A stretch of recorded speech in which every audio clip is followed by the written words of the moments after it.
Pakaon na ta. So, mga guys, good morning. Ini nga video, mauli siya ang kato akong gihats.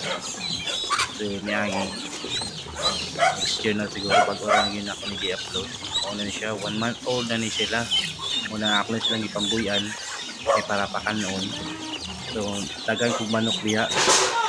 Una, maugid akong na-focus yun yung manok kong sa una. Sa karon.